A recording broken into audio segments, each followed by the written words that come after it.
Michael stood frozen in the doorway of his home, his suitcase falling from his hand and crashing onto the wooden floor with a loud bang. His mouth hung open, and his eyes grew wide like saucers. Behind him, his girlfriend Jessica clutched his arm, her perfectly painted red nails digging into his expensive suit jacket. The house was completely empty. Not just empty like when someone goes on vacation. No, no, no. This was different. This was empty. The couch where Michael had watched football games for 5 years? Gone. The big dining table where they used to eat dinner? Vanished. The family photos that lined the walls? Not a single one remained. Even the curtains that his wife Emma had spent 3 weekends choosing were ripped down, leaving bare windows that let harsh sunlight pour into the hollow rooms. The only thing left in the entire living room was a single white envelope sitting in the middle of the floor, where their coffee table used to be. Michael's name was written on it in Emma's neat handwriting, and even from the doorway, he could see that the ink looked different somehow, darker, angrier, like each letter had been pressed hard into the paper. Jessica's high-heeled shoes clicked on the floor as she stepped inside. "Baby? Where's everything?" she whispered, her voice echoing in the empty space like they were standing in a cave. Michael couldn't answer. His throat felt tight, like someone was squeezing it. His heart started beating faster and faster, thumping so hard in his chest that he could hear it in his ears. Because suddenly, standing in this empty house, Michael realized something terrifying. He had made a huge mistake. But wait, where are you watching from? Drop your location in the comments below. And if you want to see what happens next, you need to keep watching because this story gets crazy. And don't forget to subscribe. Let me take you back to where this whole mess began. Back to 6 months ago, when Michael's life looked perfect from the outside, but was actually starting to crack like a piece of glass that's been hit with a tiny pebble. You can't see the damage yet, but it's spreading, slowly but surely. Michael Thompson was 35 years old and worked as a manager at a big company that sold computers and phones to businesses. He wore fancy suits to work, drove a shiny black car, and made good money. The kind of money that let him buy nice things and go on expensive vacations. To anyone looking at him, Michael seemed like he had it all figured out. He had been married to Emma for 7 years. They met when Michael was 26 and still just starting his career. Emma was 24 back then, working as a teacher at an elementary school. She had the kind of smile Michael had ever seen, the type of smile that made you feel warm inside, like drinking hot chocolate on a cold day. Her laugh was loud and genuine, the kind of laugh that made other people want to laugh too, even if they didn't know what was funny. When they first got married, Michael thought he was the luckiest man in the world. Emma would pack him lunch every morning before work, with little notes inside that said things like, "Have a great day," or "I'm proud of you," with a little heart drawn next to the words. She would wait up for him when he worked late, even though she had to wake up early to teach her students. On weekends, they would cook together in their kitchen, dancing to music and getting flour all over themselves while making cookies or trying new recipes. But then things started to change. Slowly. So slowly that Michael didn't even notice it was happening. It started when Michael got promoted at work 2 years ago. Suddenly, he was managing a bigger team, handling bigger clients, and working much longer hours. He would leave the house at 7 in the morning and sometimes wouldn't get home until 9 or 10 at night. Emma would have his dinner waiting in the microwave, but often he was too tired to eat, or he'd already grabbed something quick at the office. The little lunch notes stopped because Michael started buying lunch at expensive restaurants with his coworkers instead. The weekend cooking sessions ended because Michael was too exhausted or had to work on Saturdays too. Their conversations became shorter and shorter. "How was your day?" Emma would ask. "Fine. Tired." Michael would answer, scrolling through his phone. "Want to watch a movie together?" "Can't. I have emails to answer." Month after month, year after year, Michael pulled away from Emma without even realizing it. He was so focused on his job, on making more money, on getting the next promotion, that he stopped seeing his wife. She became like furniture to him, just always there, part of the background, something he expected to be present but never really looked at anymore. Emma tried. Oh, she tried so hard. She would plan special dinners for their anniversary, but Michael would forget and schedule work meetings.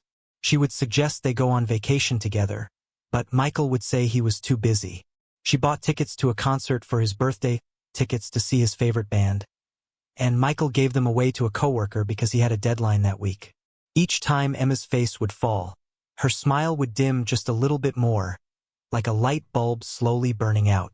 But Michael never noticed. He was always looking at his phone, always thinking about work, always somewhere else even when he was standing right next to her. Then, 8 months ago, Jessica started working at Michael's company. Jessica was 27 years old, 8 years younger than Michael.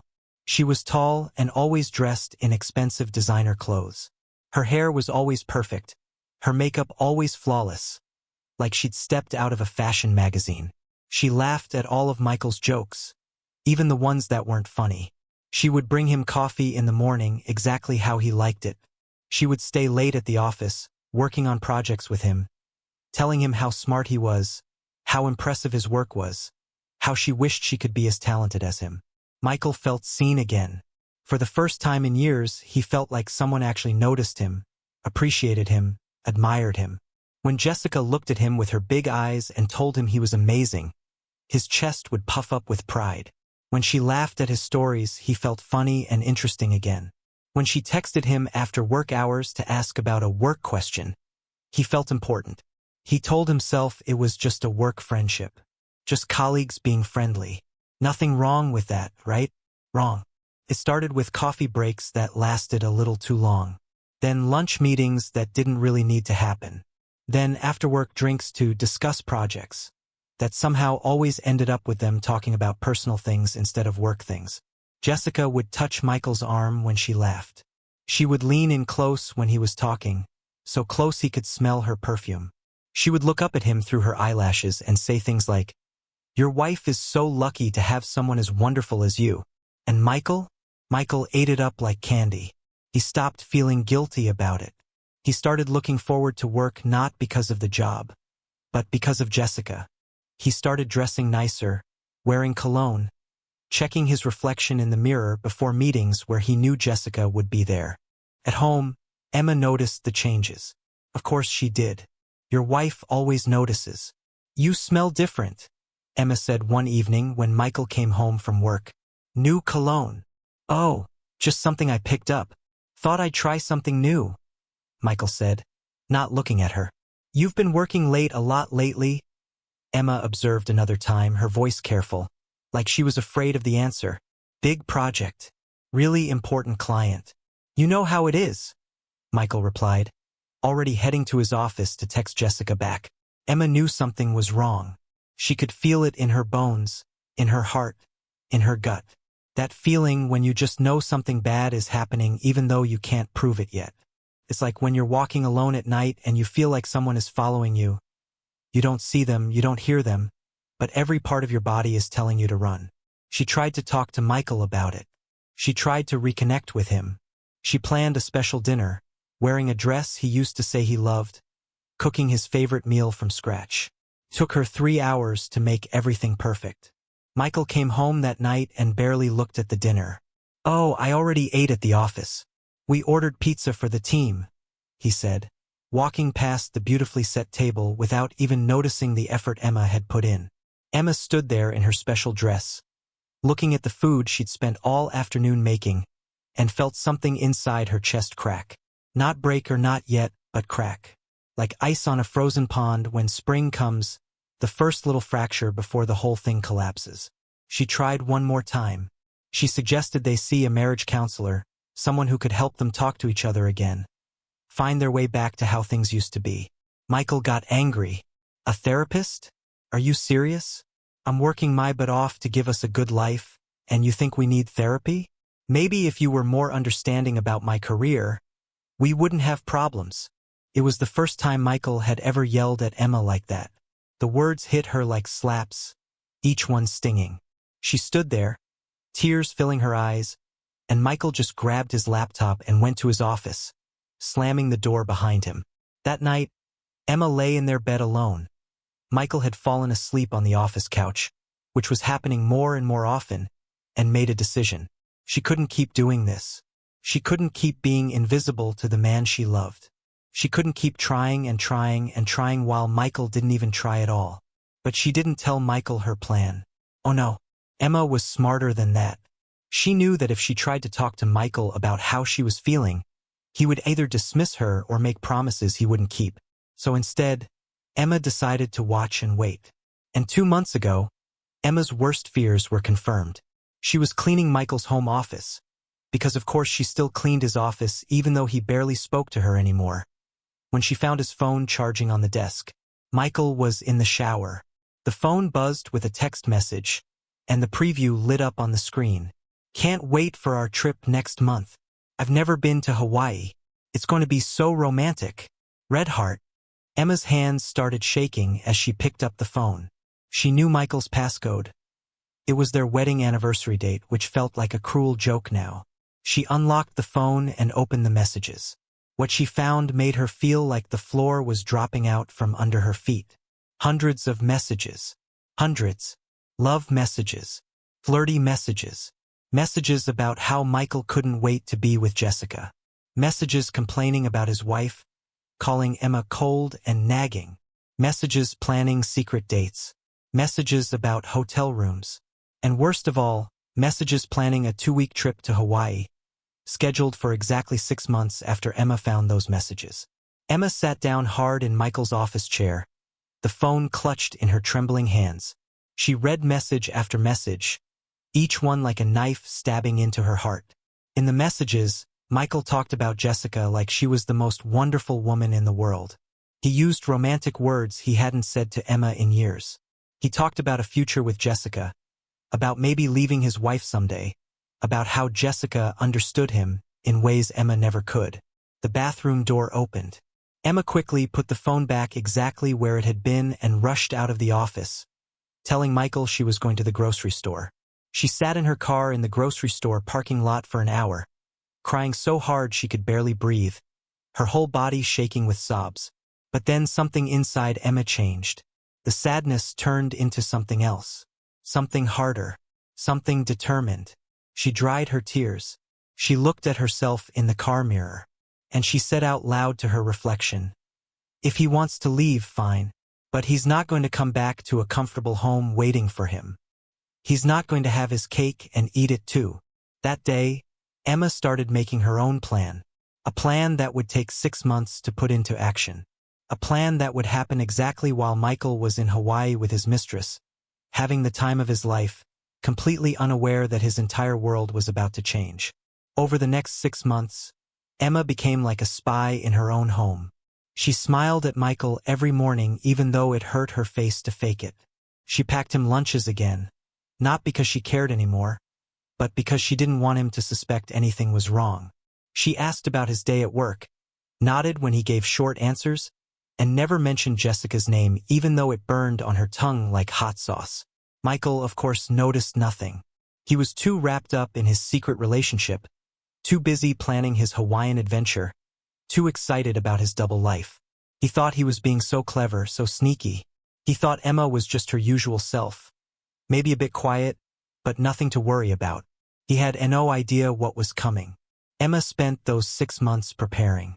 She secretly met with a divorce lawyer and filed papers. She opened a new bank account that Michael didn't know about and transferred her own money into it. Emma had kept her teaching job all these years, even though Michael sometimes made comments about how his salary was the important one. She started packing things slowly, bit by bit, taking items to a storage unit she rented across town.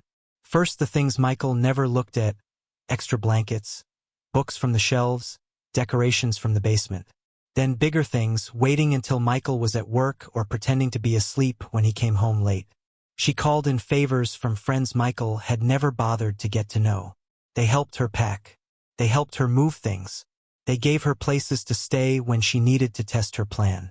Her older brother Tony, a construction worker with huge muscles and a protective streak a mile wide, promised to help her move the furniture when the time came. Emma was meticulous. That's a big word that means she paid attention to every tiny detail, making sure nothing went wrong with her plan. She wanted the house completely empty, not because she was mean or wanted revenge exactly, but because she wanted Michael to understand, really understand, what he had thrown away. She wanted him to feel the same emptiness she had felt for the past 2 years. She wanted him to walk into that hollow house and feel the absence of everything he'd taken for granted. The hardest part was the waiting. Every day, Emma had to look at Michael and pretend everything was normal. Every day, she had to watch him text Jessica under the table during dinner. Yes, he did that, right in front of her, because he respected Emma so little that he didn't even try to hide it well anymore. Every day, she had to listen to his lies about work trips and late meetings, and not scream at him that she knew. She knew everything. But Emma was strong. Stronger than Michael ever realized. Stronger than she even realized herself until this moment. She had spent 7 years being the perfect wife, trying to make Michael happy, putting his needs before her own. Now, for the first time in a long time, Emma was putting herself first. 3 weeks before Michael's Hawaii trip, Emma quit her teaching job. She told them she was moving to a different state to be closer to her sister. She didn't tell Michael. When he asked about work, she just said, "Fine. Same as always?" And he nodded, not really listening, scrolling through his phone. 2 weeks before the trip, Emma rented a small apartment in a city 3 hours away. She didn't tell Michael. She signed a new lease, picked up the keys, and drove there to drop off some boxes. It was a cute little place with big windows and a small balcony. It wasn't as big as the house she shared with Michael, but it was hers, all hers, and that made it beautiful. 1 week before the trip, Emma confirmed everything with her brother Tony and her friends. They would come the day after Michael left for Hawaii. They would work fast, clearing out the house in just 8 hours. Emma had rented a moving truck, prepared all the boxes, labeled everything. She'd planned it like a military operation. The night before Michael left for Hawaii, Emma couldn't sleep. She lay in bed next to her husband. They still shared a bed, even though they barely touched anymore, like two strangers forced to share a space. She thought about the last 7 years, the good times when they first met, the way Michael used to look at her like she was the most amazing person in the world, the promises he made on their wedding day. A single tear rolled down her cheek in the darkness. But then she remembered the messages on his phone. The way he'd yelled at her when she suggested counseling. The way he'd stopped seeing her, stopped caring about her, stopped being her partner. And her sadness turned back into determination. Tomorrow her new life would begin. And Michael?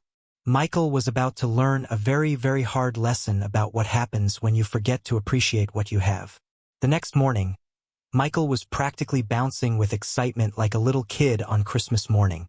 He hummed while he showered. He smiled while packing his suitcase with the new Hawaiian shirts he'd bought. Shirts Emma had never seen before because he'd hidden them in his car. He checked his phone every 30 seconds, texting Jessica about meeting at the airport. Emma made him breakfast one last time. Pancakes, his favorite. She watched him eat them quickly, barely tasting them, too excited about his work trip. That's what he told her it was, a work conference in Seattle, not a romantic Hawaii vacation with his girlfriend. "I'll miss you," Emma said, the words tasting like ash in her mouth because they used to be true, but now they were just empty, like saying bless you. When someone sneezes, you say it automatically, but you don't really think about what it means. "Yeah, you too," Michael said, not looking up from his phone. "I'll call you when I land. The Wi-Fi at the conference hotel might be spotty, so don't worry if you don't hear from me much." More lies. So many lies they practically filled the room like fog. Emma nodded. "Have a safe flight." Michael grabbed his suitcase, gave Emma a quick kiss on the cheek, the kind of kiss you might give a relative you barely know, not your wife, and headed out the door. He paused at the doorway and turned back, and for just 1 second Emma thought maybe he would see her. Really see her. Maybe he would notice something was different. Maybe he would ask if she was okay. Maybe he would stay. But Michael just said, "Remember to water my office plants while I'm gone." And then he was out the door, wheeling his suitcase down the driveway, leaving Emma standing in the kitchen they had picked out together 7 years ago. Emma watched through the window as Michael's car pulled away. She watched until it turned the corner and disappeared from sight. She stood there for a long moment, her hand pressed against the cool window glass, feeling the weight of 7 years pressing down on her shoulders. Then she pulled out her phone and sent a text to her brother Tony. "He's gone. Let's do this." What happened over the next 8 hours was like watching a magic trick in reverse. Instead of making something appear, Emma was making everything disappear. Tony arrived first with the moving truck, pulling into the driveway at exactly 9 a.m. Then came Emma's friends. Her best friend Sarah, who she'd known since high school. Sarah's husband Mike, who owned a furniture-moving business. Emma's cousin Rachel, and 3 other friends from her teaching job who had all volunteered to help without asking a single question. They all knew what Michael had done. They all knew Emma deserved better. And they were all ready to help her escape. They worked like a well-oiled machine. Tony and Mike handled the big furniture, the couch, the dining table, the bed, the dressers. Sarah and Rachel packed up the kitchen, wrapping plates and glasses carefully, emptying every drawer and cabinet. Emma directed traffic, telling everyone what to take and what to leave. And what did Emma leave? Only the things that belonged solely to Michael. His clothes stayed in his closet. His desk in his office stayed. His precious office plants he'd reminded her to water. His computer. His golf clubs. His sports memorabilia. But everything else? Gone. The couch they'd picked out together on their first apartment shopping trip.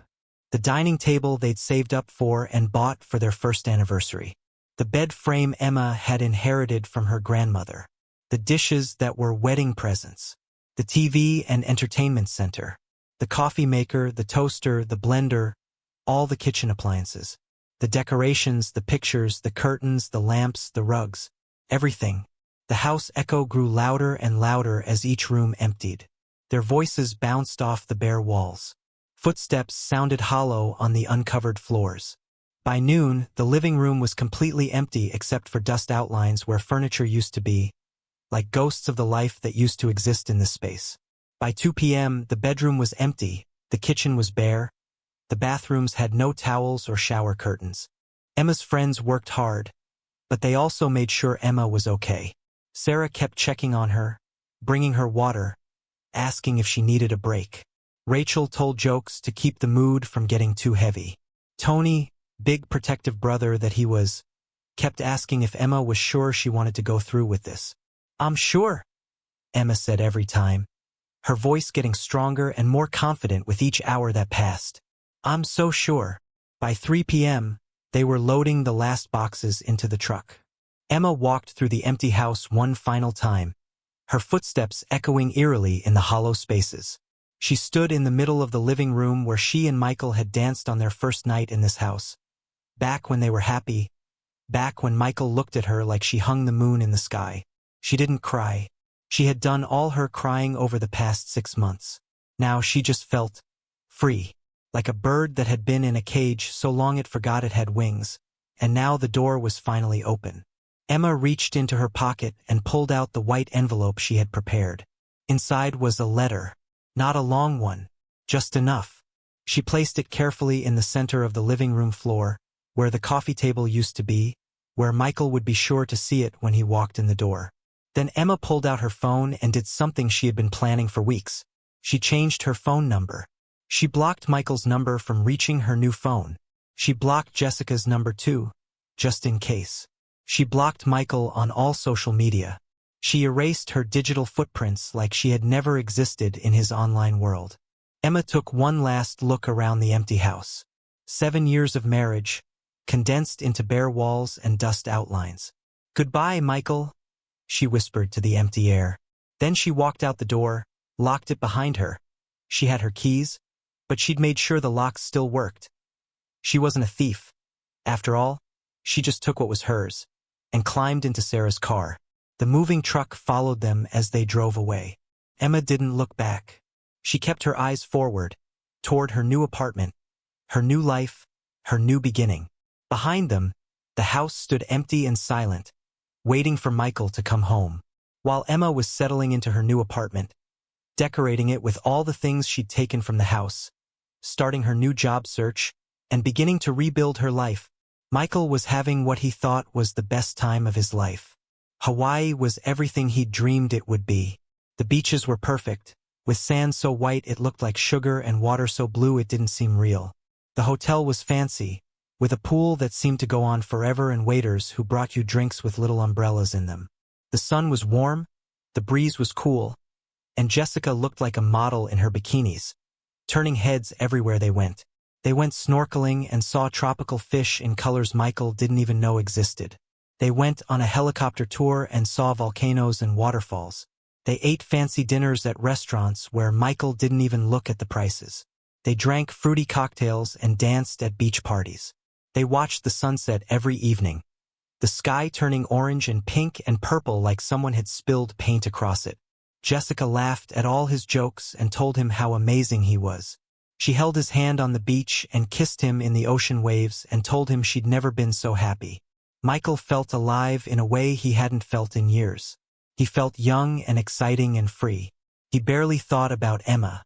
When he did, it was just to think, I should send her a text so she doesn't get suspicious. He'd send quick messages like, conference is good, busy schedule, or weather is nice here. Lying so easily it didn't even feel like lying anymore. Emma would send back short responses like, okay, or good to hear, and Michael never noticed how different she sounded. He never noticed that she'd stopped adding hearts or smiley faces to her messages. He never noticed anything because he wasn't paying attention. On the last night of the trip, Michael and Jessica sat on the beach watching the stars. Jessica leaned her head on his shoulder and said, I never want this to end. You make me so happy. Michael squeezed her hand. Me too. This has been perfect. When we get back, are you going to tell her? Tell Emma about us? Jessica asked quietly. Michael tensed up. He'd been avoiding this question the whole trip. I need to figure out the right time. These things are complicated. The house, the finances, everything. I need to plan it carefully. Jessica sighed but nodded. Okay, I trust you. Just don't make me wait forever. Okay?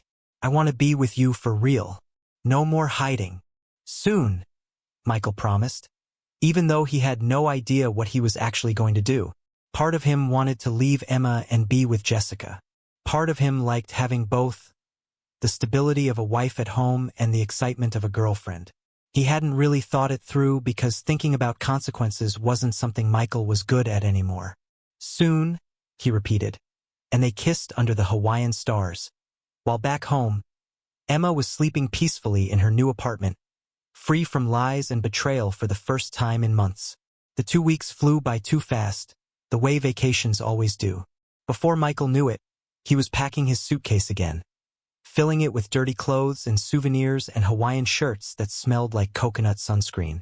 He and Jessica flew back together, holding hands the whole flight, Jessica scrolling through the hundreds of photos they'd taken, Michael dozing off with a smile on his face. They landed back in their home city on a sunny Saturday afternoon. They picked up their bags from baggage claim, and Jessica gave Michael a long kiss goodbye in the airport parking garage.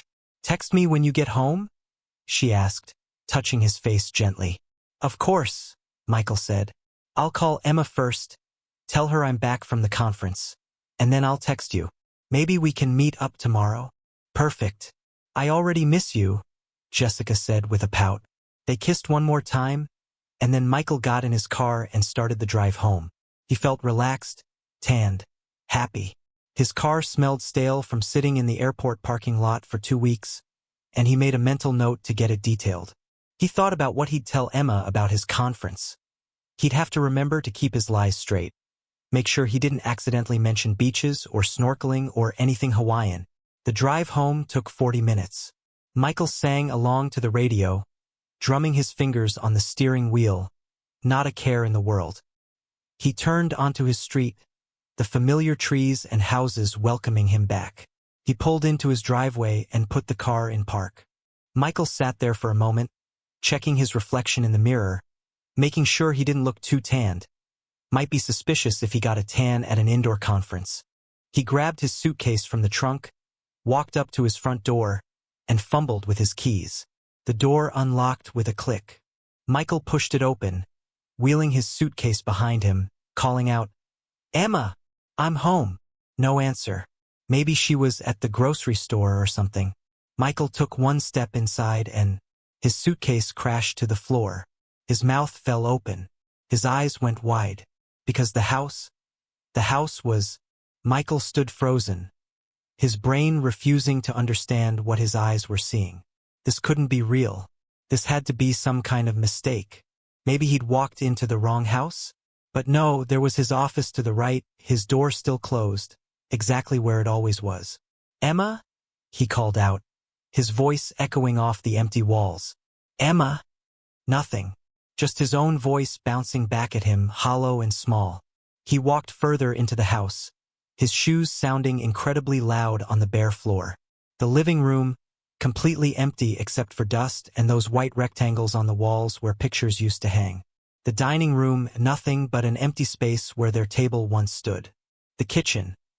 All the appliances gone, the cabinets hanging open and completely bare, like someone had robbed them of everything.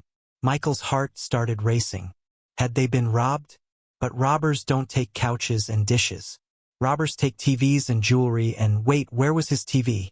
He ran upstairs, taking the steps 2 at a time, panic rising in his chest like water filling a sinking ship.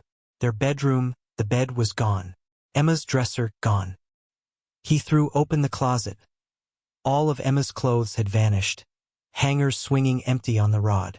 Only his clothes remained, looking lonely and confused, hanging there by themselves. "No, no, no, no, no," Michael muttered, running from room to room. The guest bedroom, empty. The bathroom, no towels, no shower curtain, no bath mat. Even the trash cans were gone. Michael's hands were shaking now. His breath came in short gasps. He felt dizzy, like the whole house was spinning around him. This couldn't be happening. This wasn't real. He stumbled back down the stairs, and that's when he saw it, the white envelope in the middle of the living room floor. His name written in Emma's handwriting. Michael's legs felt like rubber as he walked toward it. His hands trembled as he picked it up. The envelope was heavier than he expected, like it contained more than just paper. For a long moment, Michael just stared at his name on the envelope, afraid to open it, because once he opened it, whatever was inside would be real. But he had to know. He had to understand what was happening. Michael's fingers fumbled with the envelope, finally tearing it open. Inside was a letter folded neatly, and behind the letter he could feel something else, something metal. He unfolded the letter and began to read Emma's neat handwriting. Michael's hands shook so badly that the paper rattled like leaves in the wind as he tried to read Emma's letter. His eyes scanned the words, but his brain felt foggy, like he was trying to think through thick soup. He had to read some sentences twice, 3 times before they made sense. This is what the letter said. "Dear Michael, by the time you read this, I will be gone. Not just from the house, but from your life completely. I've taken everything that belongs to me, everything I bought with my own money, everything that was given to me, and everything we bought together as a couple. Why? Because when you decided to have a relationship with Jessica, you ended our marriage. I'm just making it official. Yes, Michael. I know. I've known for 6 months. I know about Jessica. I know about the work dinners that were actually dates. I know about the hotel rooms. I know about the trip to Hawaii that you just came back from. The trip you told me was a work conference in Seattle. Did you really think I was that stupid? Did you really think I wouldn't find out? I found the messages on your phone 6 months ago. Every single one of them. I read how you complained about me to her, calling me cold and boring. I read how you planned your future with her. I read how you laughed about lying to me. Each message felt like a knife in my heart. Michael. But instead of falling apart, I decided to take control of my own life. For 6 months, I watched you lie to my face every single day. For 6 months, I smiled and pretended everything was fine, while my heart was breaking into smaller and smaller pieces. For 6 months, I planned my exit, because I knew that if I confronted you, you would either deny it or make promises you wouldn't keep. You would beg me to stay, and then 3 months later you'd be right back with Jessica. I know this because I know you, Michael. Or at least I knew the man I married. I don't know who you've become. I spent 7 years trying to make you happy. I supported your career, even when it meant you had no time for me. I waited up for you night after night. I made you lunches and dinners that you barely ate. I suggested we go to counseling, and you yelled at me for it. I tried so hard to save our marriage, but I can't save something when I'm the only one trying. You stopped seeing me, Michael. I became invisible to you. You walked past me every day like I was a ghost. You forgot our anniversary. You forgot my birthday. You gave away the concert tickets I bought you. You couldn't even remember to have a single meal with me without looking at your phone. And then you brought another woman into our marriage. You gave her all the attention and romance and excitement that you used to give me. You took her to Hawaii, Michael. A place I begged you to take me for our 5th anniversary, and you said we couldn't afford it. But somehow you could afford it for Jessica? I'm not writing this letter to hurt you or to get revenge, even though you deserve both. I'm writing this so you understand what you've lost. I'm writing this so you know that I didn't just disappear. I chose to leave. I chose me for once, after years of choosing you. The divorce papers have been filed. My lawyer will contact you next week. I've already moved all my belongings out, as you can clearly see. I've closed our joint bank account and taken my half. Don't worry. I only took what I put in plus half of what we saved together. I'm not a thief. Unlike some people who steal other women's husbands, I've changed my phone number. I've blocked you on all social media. I don't want to hear from you, Michael. Not apologies, not excuses, not promises to change. It's too late. Way too late. You made your choice when you started texting Jessica. You made your choice when you took her to Hawaii. You made your choice every single day when you chose to lie to me instead of being honest. Now I'm making my choice, and I choose a life without you. I hope Hawaii was worth it. I hope Jessica makes you happy. I hope you think about me every time you walk through this empty house and realize what you threw away. I deserve better than you. I deserved a husband who kept his promises. I deserved a partner who wanted to work on our problems instead of running away to someone new. I deserved someone who sees me. Don't try to find me. Don't try to contact me. Don't try to fix this. You can't. Some things, once broken, can't be put back together. Goodbye, Michael. I wish I could say it was all good. But honestly, the last 2 years were the loneliest years of my life, even though I was married to you. Maybe now we can both stop pretending. Emma. P.S. Your house keys are enclosed with this letter. I won't be needing them anymore. The house is yours. All yours. Just like you wanted. Michael read the letter 3 times. Then 4 times. Then 5. Each time, the words hit harder, sinking deeper, like punches that kept coming even after he was already on the ground. His legs gave out and he sat down hard on the floor, right there in the middle of the empty living room. The metal object that had been in the envelope fell out. It was Emma's set of house keys, clinking onto the hardwood floor with a sound that seemed too loud, too final. She knew. She knew. For 6 months? Michael's mind raced backward, thinking about the last 6 months. Emma had seemed normal, maybe a little quiet, but he'd thought, oh God, he hadn't thought about her at all, had he? Michael tried to remember the last real conversation they'd had. He couldn't. He tried to remember the last time he'd really looked at her face, looked into her eyes, seen her. He couldn't remember that either. His chest felt tight, like someone was sitting on it. His throat closed up and breathing became hard. Panic attack. He was having a panic attack. The empty house seemed to be closing in on him, the bare walls pressing closer and closer. No, no, no, no, no, Michael whispered, clutching the letter in his hands. Emma, no, please. But Emma wasn't there. Emma was gone. Really, truly gone. She'd planned this whole thing, executed it perfectly, and disappeared from his life like smoke. Michael pulled out his phone with shaking hands and dialed Emma's number. The phone rang once, then a recorded message. The number you have dialed is not in service. She'd changed her number. Of course she had. The letter said she would. He tried to text her anyway. Desperate, his thumbs fumbling on the screen. Emma, please, we need to talk. I can explain. Please don't do this.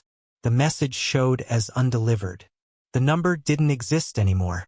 Michael felt like he was drowning. He tried to think through the panic. Social media. He could message her on social media. He opened Facebook, searched for her profile, and blocked. Instagram, blocked. Even LinkedIn, blocked. She'd erased herself from his life completely, like cutting out a piece of a photograph. Michael sat there on the floor of his empty house for a long time, just breathing, trying to process what had happened. The sun moved across the sky outside the windows. Shadows grew longer. The house got darker. Michael didn't move. He just sat there, clutching that letter, staring at nothing. His phone buzzed. A text from Jessica. "Hey babe, home safe? Miss you already. Face blowing a kiss, when can I see you?" Michael looked at the text and felt nothing. The excitement he used to feel when Jessica messaged him was just gone, replaced by a hollow emptiness that seemed to fill his entire chest. He didn't text her back. He couldn't. What would he even say? As the sun set completely and darkness filled the empty house, Michael finally forced himself to stand up. His legs were stiff from sitting on the hard floor for so long. He was still wearing his airport clothes, still had his suitcase by the door where he dropped it 100 years ago, or was it just a few hours? Time felt weird and stretchy and wrong. Michael walked through the dark house, flipping on light switches. The lights seemed too bright, bouncing off the bare walls, making the emptiness even more obvious. Every room he entered felt like a punch to the stomach. Gone, all gone, everything gone. He went to the kitchen, thinking maybe he could make some coffee or tea, something to help him think clearly. But of course, Emma had taken the coffee maker. She'd taken the kettle. She'd taken the mugs. The kitchen cabinets stood open like empty mouths, not a single plate or glass inside them. Michael opened the refrigerator, at least she'd left that. It was built into the kitchen, and found it completely empty except for a box of baking soda to absorb smells. Even the condiments from the door shelves were gone. How was he supposed to eat? Where were his dishes? Where was his food? The answer hit him like a slap. Emma had always handled that. Emma did the grocery shopping. Emma kept the kitchen stocked. Emma made sure they had food and dishes and everything they needed to run a household. Michael hadn't been to a grocery store in, he couldn't even remember how long. Years, probably. Michael felt a wave of helplessness wash over him. He was a 35-year-old man who didn't know how to run his own house because his wife had done everything, and he'd never noticed, never appreciated it, never even thought about it. He went to his office, the only room that still had furniture because Emma had left all his things. His desk, his chair, his computer, his golf clubs in the corner. He sat down at his desk and put his head in his hands. His phone kept buzzing. Jessica texting again. "Michael? Are you okay? Why aren't you answering?" Another text. "Did something happen? You're worrying me." Another. "Please just let me know you got home safe." Michael picked up his phone and typed back, "I'm okay. Something came up. Talk tomorrow." Jessica responded immediately, "Okay. As long as you're all right. Love you." Face blowing a kiss, red heart. Michael stared at those words. Love you. Did Jessica really love him? Did he really love Jessica? Or had it all just been exciting because it was secret and forbidden and new? Michael thought about Jessica. She was beautiful, yes. She was fun and exciting and made him feel young. But what did he actually know about her? What were her dreams? What made her sad? What did she care about besides expensive restaurants and fancy vacations? He realized with a sick feeling in his stomach that he barely knew her at all. Their relationship was built on stolen moments and hotel rooms and lies. It was all surface, no depth. It was exciting, but was it real? And Emma, God, Emma. Michael let himself think about his wife, his real wife, the woman he'd promised to love forever, for the first time in months. Really think about her, not just as background noise but as a person. Emma who made him lunch every day for 5 years. Emma who waited up for him even when she had to wake up early to teach. Emma who laughed at his jokes, even the dumb ones. Emma who took care of him when he was sick. Emma who supported his career even when it meant sacrificing time together. Emma who suggested counseling because she wanted to save their marriage, and he'd yelled at her for it. Emma who he'd stopped seeing. Stopped appreciating. Stopped loving. No, that wasn't quite right. He hadn't stopped loving her. He'd stopped showing her love. He'd stopped acting like he loved her. He'd taken her for granted so completely that she'd become invisible to him, and now she was actually literally gone. Michael felt tears burning in his eyes. When was the last time he'd cried? He couldn't remember. But now the tears came, hot and fast, running down his cheeks and dripping onto his desk. Big, gulping sobs that shook his whole body. He cried for his marriage. He cried for Emma. He cried for the man he used to be, the man who'd promised to love and cherish her, before he'd become this lying, cheating stranger he didn't even recognize. But most of all, Michael cried because he knew deep in his bones that it was too late. Emma had given him 7 years. She'd tried to save them. She'd asked for counseling. She'd done everything she could. And he'd done nothing. Less than nothing. He'd actively destroyed what they had. You can't unbreak glass. You can't unburn a bridge. And you can't get back someone you've pushed away too many times, too far, for too long. Michael barely slept that night. He tried to sleep in his office on the small couch there, but every time he closed his eyes, he saw Emma's face. Emma smiling at him on their wedding day. Emma laughing at something funny. Emma's face falling when he forgot their anniversary. Emma crying in the bedroom that time she thought he couldn't hear her. Emma, Emma, Emma. At 3 a.m., Michael gave up on sleeping. He sat at his computer and did something he hadn't done in a long time. He really looked at photos of Emma. His Facebook had hundreds of them. Emma at their wedding, looking so beautiful and happy. Emma on their first vacation together. Emma at Christmas, wearing the ugly sweater he'd bought her as a joke and she'd worn proudly anyway. Emma and him, faces pressed together, both smiling. When had they stopped taking pictures together? When had they stopped smiling like that? Michael knew the answer. It was when he stopped caring. When he got too busy for her. When Jessica came into the picture. As the sun started to rise on Sunday morning, painting the empty house with gray light, Michael heard a car pull into his driveway. He looked out the window and felt his stomach drop. Jessica. She must have gotten worried when he didn't text her back properly. She was getting out of her car, wearing yoga pants and a cute top, her hair in a ponytail, looking fresh and beautiful like she always did. Michael panicked. The house was empty. How was he going to explain this? What was he going to say? The doorbell rang, then rang again. Then Jessica started knocking. Michael? Michael, I know you're home. Your car is here. Open the door. You're scaring me. Michael had no choice. He walked to the door like a man walking to his own execution. He opened it slowly, and Jessica's worried face immediately broke into a relieved smile. Oh, thank God, you're okay. I was so worried when you... Jessica stopped mid-sentence, her eyes going wide as she looked past Michael into the house. Into the empty house. Michael, she said slowly, her voice getting higher. Why is your house empty? Where is all your furniture? Michael stepped aside and let her in. There was no point hiding it now. Jessica walked into the living room, her mouth hanging open, turning in circles to take in the complete emptiness. I don't understand, she said, looking at Michael with confused eyes. Did you get robbed? Did something happen? Where's your wife?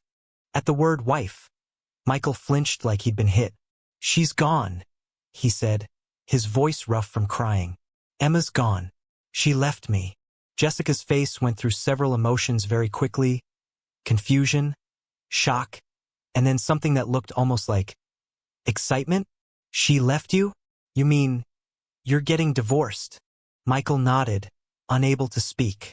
But this is good news, right?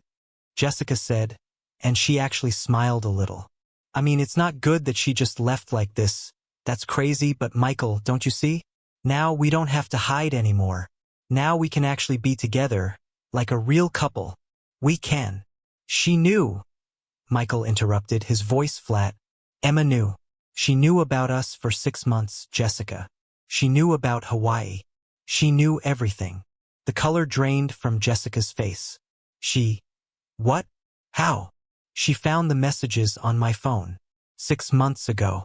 She's known this whole time and just... waited. Planned. And then she left while we were in Hawaii. Jessica sank down to sit on the floor, the only place to sit in the entire house. Oh my God, she whispered. Your wife, Emma. She knew the whole time. Michael showed Jessica the letter. She read it silently, and with each line, her face got paler and paler. When she finished, she looked up at Michael with something like guilt in her eyes. "Michael, this letter. She sounds so hurt, so broken. We did this to her. We did this." "I know," Michael said miserably. "I know." They sat in silence for a long moment. Then Jessica said quietly, "Do you love me, Michael? Really love me?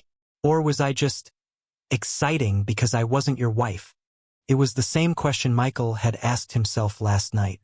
And now, sitting in his empty house with the ruins of his marriage around him, he had to face the truth. "I don't know," he admitted. "I thought I did, but now I don't know anything anymore." Jessica nodded slowly, like she'd expected this answer. "I think," she started, then stopped, then started again. "I think maybe we need to take a break, figure things out, because this," she gestured around the empty house. "This is a lot, and I don't know if I want to be the reason someone's marriage ended. I don't know if I can live with that." "You're leaving too?" Michael asked, and he hated how desperate his voice sounded. "I'm not leaving. I'm just taking space. We both need to think about what we really want. And Michael, I think you need to figure out if you actually want me, or if you just want Emma back and I'm just here." Jessica stood up, brushed off her yoga pants, and walked to the door. She paused there and looked back at Michael, who was still sitting on the floor like a broken toy. "For what it's worth, I'm sorry," Jessica said softly. "I'm sorry to Emma, and I'm sorry to you. This whole thing got so messy and people got hurt, and I don't feel good about any of it anymore." Then she was gone too, the door closing behind her with a soft click that seemed to echo forever in the empty house. Michael sat alone in his living room. No furniture, no wife, no girlfriend, no nothing. Just him and the consequences of his choices. The next few days were like living in a nightmare that Michael couldn't wake up from. Monday morning, he had to go to work even though he'd barely slept in 3 days. He wore wrinkled clothes because Emma had always done the laundry and he didn't have any clean ones left. He drove to work in a daze, barely paying attention to the road. At the office, everyone could tell something was wrong. Michael looked terrible, dark circles under his eyes, unshaven, his hair messy. His boss, Mr. Peterson, called him into his office. "Michael, you look awful. Is everything okay?" Michael almost laughed. "Okay." Nothing was okay. Nothing would ever be okay again. But he just said, "Some personal issues.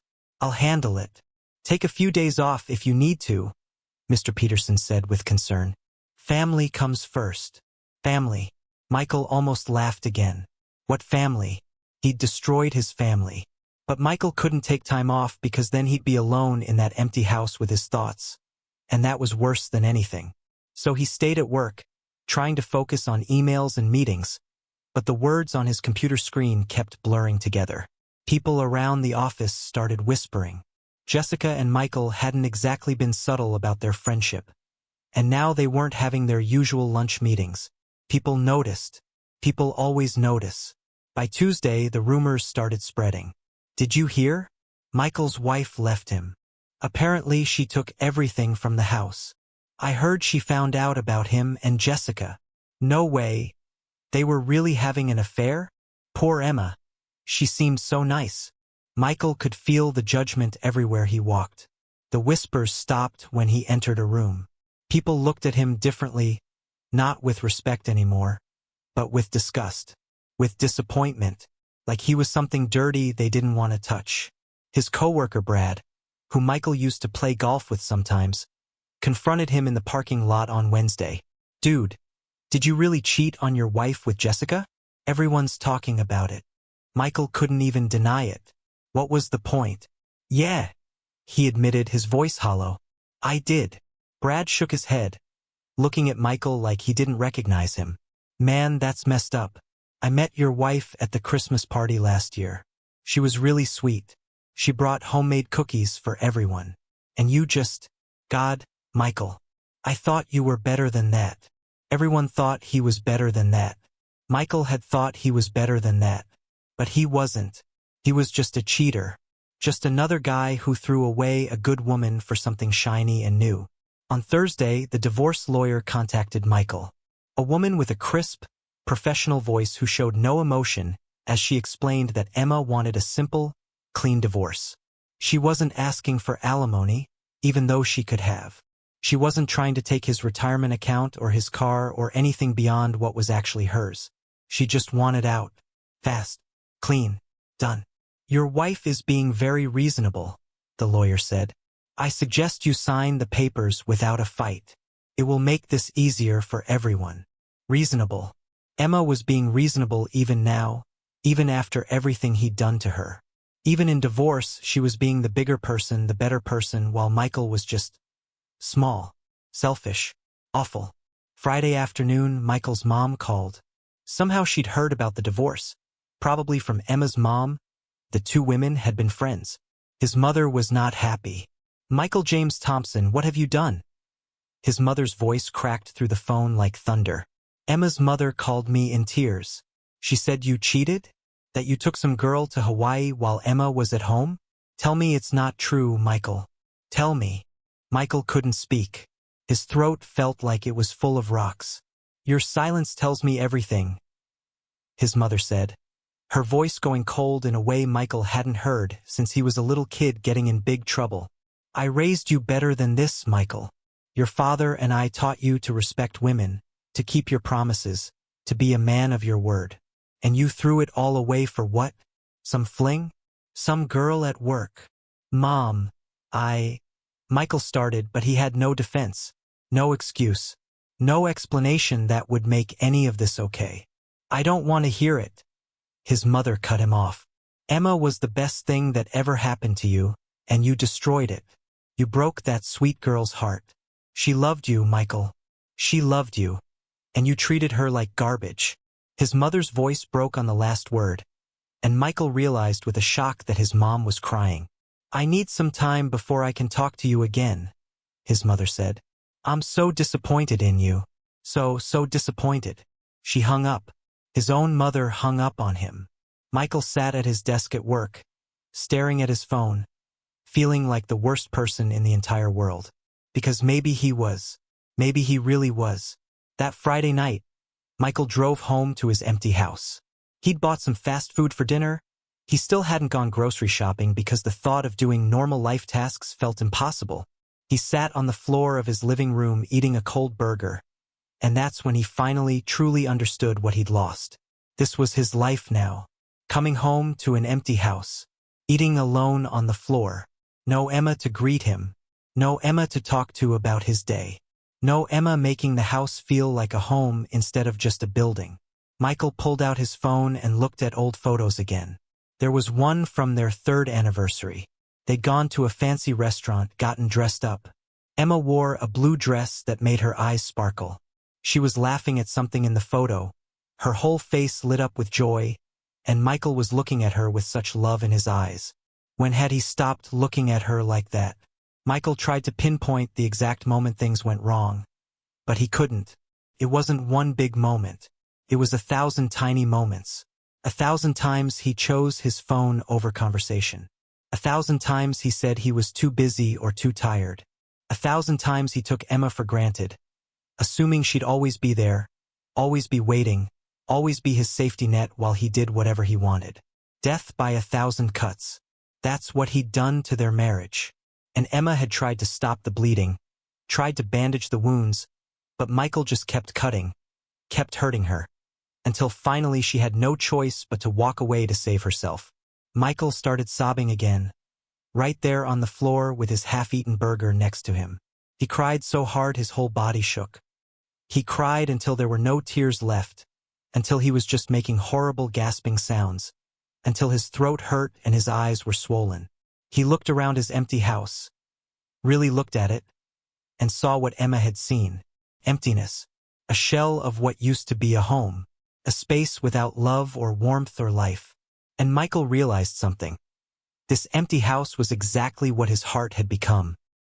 He'd emptied it out of all the love for Emma, little by little, choice by choice, until there was nothing left but bare walls and echoes.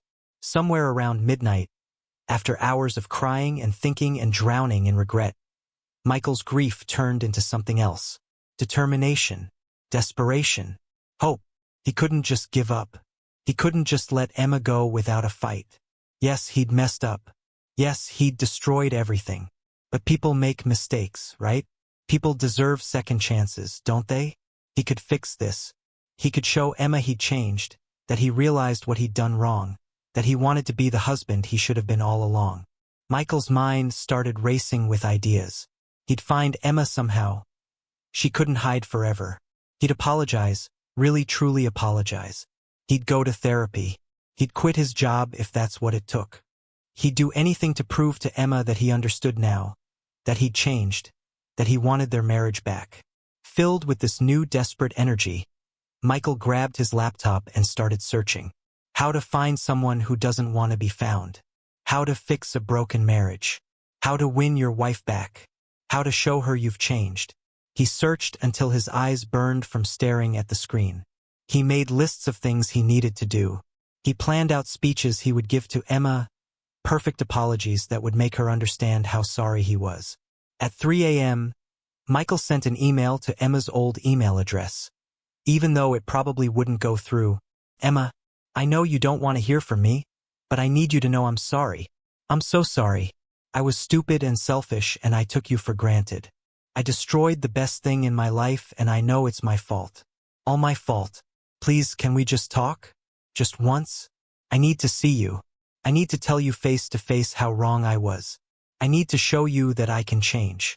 I love you, Emma. I never stopped loving you, even when I was too stupid to show it. Please give me another chance. Please, I'll do anything. Anything. Michael. The email bounced back. Address not found. Of course, Emma had probably closed that email account too. She'd thought of everything. But Michael didn't give up. He couldn't give up. Giving up would mean accepting that his marriage was really over, that Emma was really gone, that he'd really destroyed everything beyond repair. And Michael wasn't ready to accept that. Not yet. He searched for Emma's sister's phone number. They'd never been close, but maybe she would help. He searched for Emma's best friend Sarah's contact information. He even thought about hiring a private investigator to find where Emma had moved to. As the sun started to rise on Saturday morning, painting the sky pink and orange outside his window, Michael sat surrounded by papers and notes and desperate plans, convinced that if he just tried hard enough, if he just showed Emma how sorry he was, he could fix this. But there was one thing Michael didn't understand. One crucial thing that his desperate, guilty mind couldn't grasp. Some things, once broken, can't be fixed. Some bridges, once burned, can't be rebuilt. Some trust, once destroyed, can't be earned back. And some women, once they've made up their minds to save themselves, can't be talked back into drowning.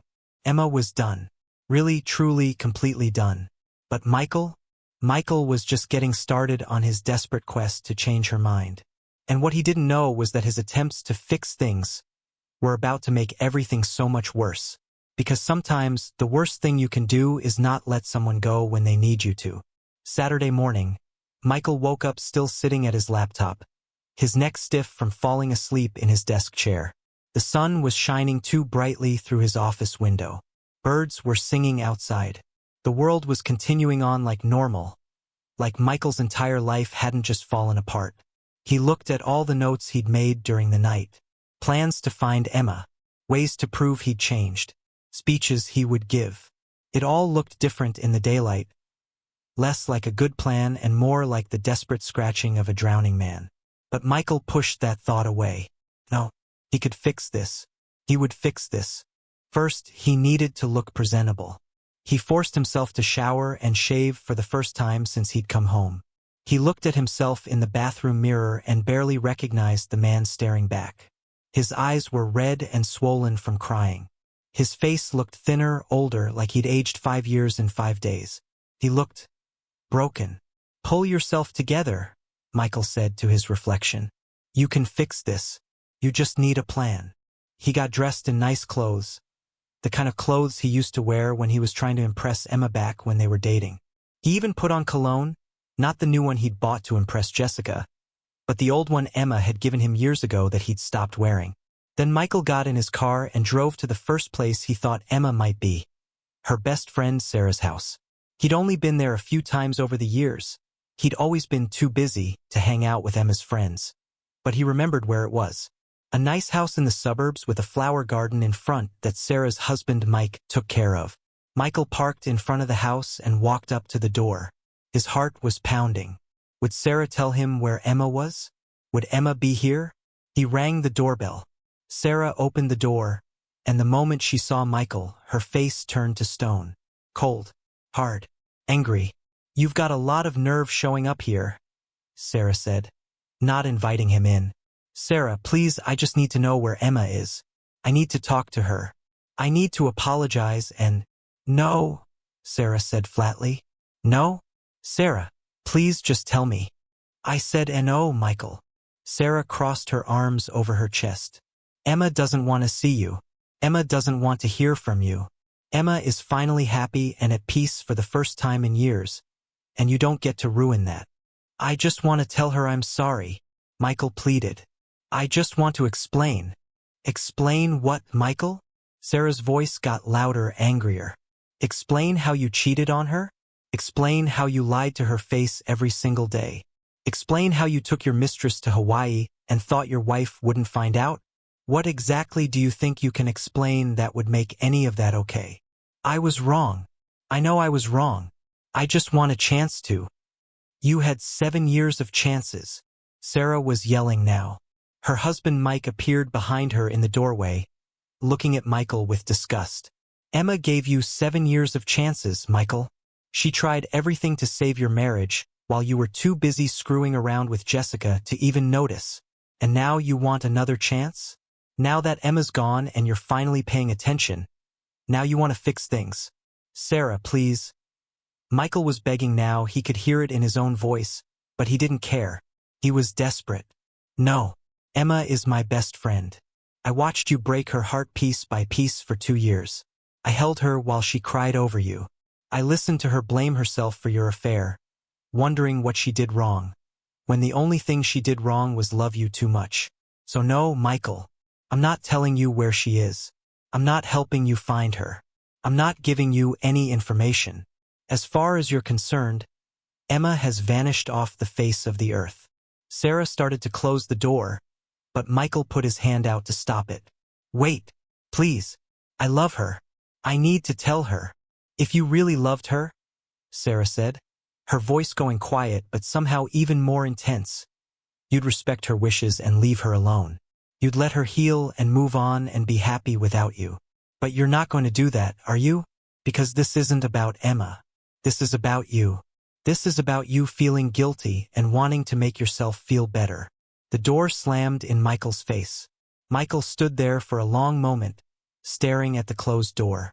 Through the window, he could see Sarah and Mike talking, Sarah gesturing angrily, probably talking about what a terrible person Michael was.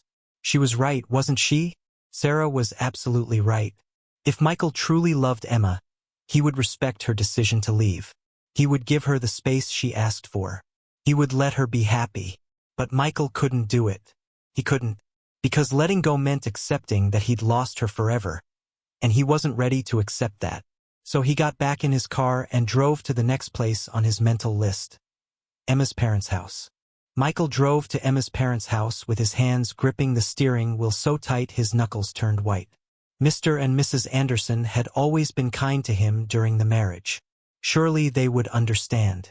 Surely they would help him talk to Emma. But when Emma's father opened the door and saw Michael standing there, his face turned red with anger. Mr. Anderson was a tall man, a retired firefighter with strong arms and a protective heart, especially when it came to his only daughter. "You have 30 seconds to get off my property before I call the police," Mr. Anderson said, his voice low and dangerous. "Sir, please, I just need to know where Emma is. I need to apologize to her. You need to leave my daughter alone." Mr. Anderson's voice boomed like thunder. "My Emma cried on my shoulder for 6 months, Michael. 6 months she knew what you were doing and she was breaking apart inside. Do you know what that did to her mother and me? Watching our little girl suffer while her husband paraded around with another woman." Behind Mr. Anderson, Michael could see Emma's mother, Mrs. Anderson, standing in the hallway with tears running down her face. She looked at Michael with such disappointment that it felt like a physical blow. "We welcomed you into our family," Mrs. Anderson said, her voice shaking. "We trusted you with our daughter's heart. And you crushed it." I know I did. And I'm so sorry," Michael started. "Sorry doesn't fix anything," Mr. Anderson interrupted. "Sorry doesn't heal the damage you caused. Now get off my property before I make you leave." The door slammed even harder than Sarah's had. Michael stood there on the porch, feeling smaller and smaller with each rejection. Everyone who loved Emma hated him now. Everyone saw him for what he really was, a selfish cheater who'd thrown away something precious. Michael drove around aimlessly for hours, thinking, planning, obsessing. He tried calling Emma's workplace, the elementary school where she taught, but they told him Emma no longer worked there. He tried searching for her on every social media platform he could think of, but she'd deleted or locked down everything. It was like Emma had become a ghost. There one day, gone the next, impossible to find. By Sunday evening, Michael was back in his empty house, sitting on the floor of his living room. He still hadn't bought any furniture when his phone rang. It was his older brother David. "Mike, I heard about the divorce. Mom called me. Are you okay?" Michael almost laughed. Was he okay? He was the furthest thing from okay that a person could be. "I messed up, David. I messed up so bad and I don't know how to fix it." "Mike!" David sighed heavily on the other end of the phone. "Can I ask you something? And I need you to be honest with yourself when you answer." "Okay. Do you want Emma back because you actually love her and want to be a better husband? Or do you want her back because you don't like feeling guilty and alone?" The question hit Michael like a bucket of ice water. He opened his mouth to answer, to say of course he loved Emma, but the words stuck in his throat. Did he love Emma? Or did he just miss having a wife? Having someone to take care of the house, to make him feel less alone, to be there as a safety net while he did whatever he wanted? I don't know," Michael admitted in a whisper. "That's what I thought," David said gently. "Mike, I love you because you're my brother, but what you did to Emma was wrong. Really, really wrong. And I think maybe the best thing you can do now is let her go. Let her heal. Let her be happy without you. But I can change. I can be better," Michael protested, even though the words felt hollow now. "Maybe you can," David agreed. "But that doesn't mean Emma owes you another chance. That doesn't mean she has to stick around to watch you become the man you should have been all along. She already gave you 7 years, Mike. She already tried everything. Now it's her turn to choose herself." Michael sat in silence, his brother's words sinking in like stones dropping into deep water. "Work on yourself," David continued. "Go to therapy. Figure out why you did what you did. Become a better person. But do it for you, not to win Emma back. Because, Mike, I don't think she's coming back. And honestly, I don't think she should." After David hung up, Michael sat in the darkness of his empty house for a long, long time. 3 weeks passed. 3 of the longest, loneliest weeks of Michael's life. He went to work and came home to his empty house. He bought a cheap air mattress to sleep on and a couple of folding chairs, but he couldn't bring himself to really furnish the place. It didn't feel like home. It felt like a prison made of his own bad choices. Jessica had stopped texting him after that Sunday. She'd moved on, probably dating someone else by now. Michael felt nothing about that. The exciting love he thought he had with Jessica had evaporated like morning mist, revealing it was never real at all. His co-workers avoided him.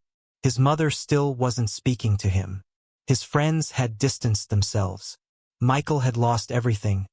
His wife, his reputation, his relationships, all for an affair that meant nothing. One evening, Michael was scrolling through old photos on his phone when he came across a video he'd forgotten existed. It was from their 4th anniversary.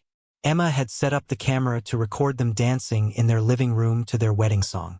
In the video, Emma was laughing, spinning in Michael's arms, looking at him with so much love, and Michael was looking back at her the same way, smiling, present, there with her in that moment. Michael watched himself in that video, really watched, and saw a man he barely recognized. A man who was happy with his wife. A man who wasn't constantly checking his phone or thinking about work or looking for something more exciting. A man who had everything he needed right there in his arms and knew it.